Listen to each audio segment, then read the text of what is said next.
I always update my information and knowledge because, like everyone else, I've continued to learn. Hey, everybody, it's Jason Blaha here, and I thought I would chat with you guys and gals a little bit about this today.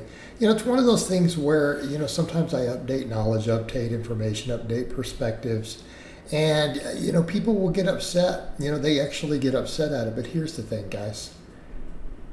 I now have 25 years in the game, okay? My perspectives are going to change a lot over the last 10 years, particularly once I went over to a number of years ago of really coaching full time to where, by coaching full time, I would say when you have more than a dozen clients, okay? When you stay at more than a dozen clients, which is where I have been continuously for 5 years. In fact, I haven't had only a dozen clients in 5 years. I really don't go under 20, right? I don't really go under 20. So we have all that. I have coaching experience. I always talk to the best coaches, okay? I talk to other coaches. I keep up with all the different research, all the different methods, what's happening. I talk to people. I have all these years of experience working with different demographics, different people with different goals. My perspectives are going to change over time based upon that, okay? A lot of when I was early on in my coaching, I was coming from a powerlifting background. I've coached a lot more people since then in other areas. I've coached people who are more general fitness coming back from certain injuries, more masters lifters, some masters athletes, right? I mean, people who have lost weight and then do marathons and still lift. People who had major disc issues and back issues, who are middle age, who come to me. I've coached more physique people. I've coached people now who do various physique type competitions.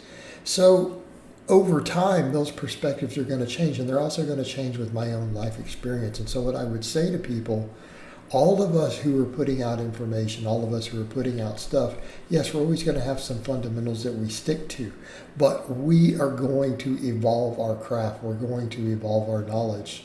And this is something I said a number of years ago, and I've even updated a lot of my information since then. You guys remember even a few years ago, 3 or 4 years ago, I made some videos saying, okay, and I made this video and people agreed who are in all other professions.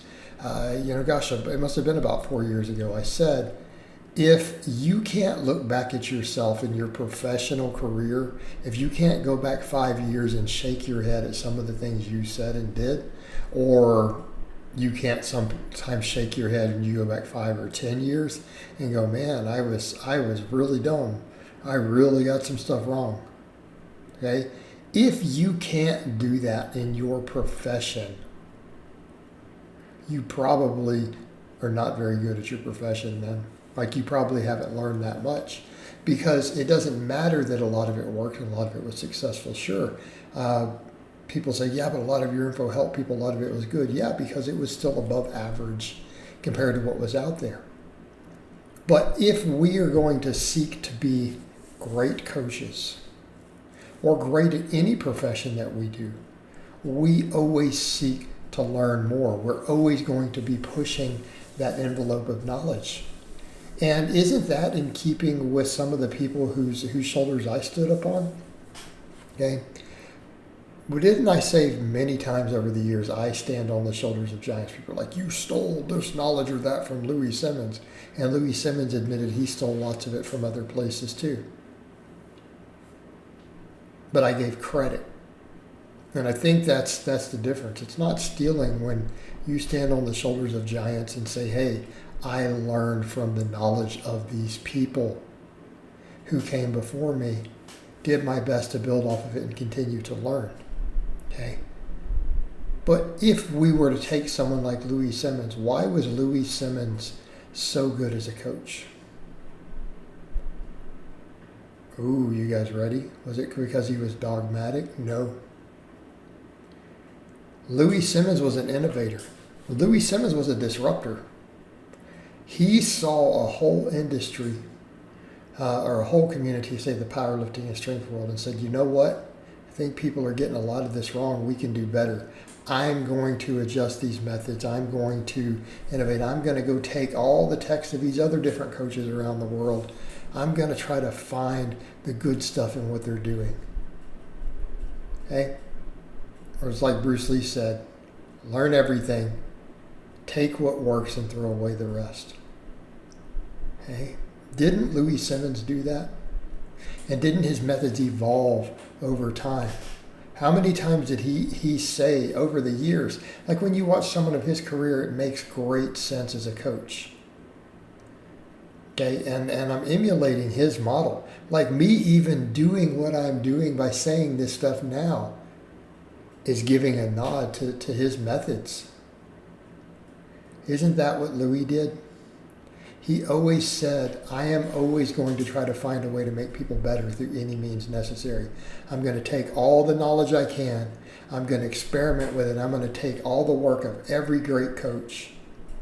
I'm going to use it, work with it, experiment with it, and see if I can improve on stuff. And if I find people who have different problems or they need to get better at something and I don't have the knowledge, I'm going to find a way to make them better and invent new methods to get them there. Okay? He always pushed that envelope. And accordingly, that meant he had to update stuff. There were many things that he said and taught for 5 or 6 years that he changed. And he expected you to just keep up and say, no, we did that and it worked, but then we found 8 years later, we found this worked a lot better for my people, so we switched over to doing this and this. And he always updated. And he always caught flack for it too, for the same reasons.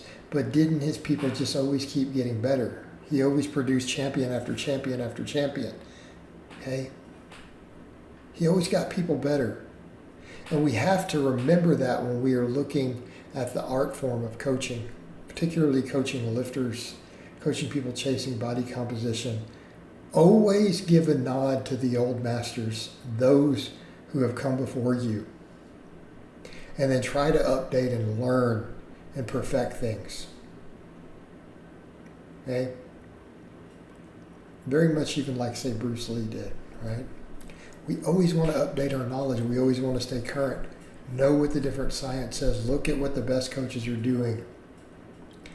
Be willing to adapt your methods. You have to be flexible. As new knowledge and new information comes out, we have to be flexible in our adaptation of it, because even exercise science is an applied science. Coaching is an applied art form. It's an art form. And we always have to evolve. We always have to change. We always have to adapt, just like our bodies do to training stimulus. Right? And we always seek to improve and get better. All right, guys, well, that's really all I have to say on that today. I hope it's been informative, and I'll talk to you guys and gals next time.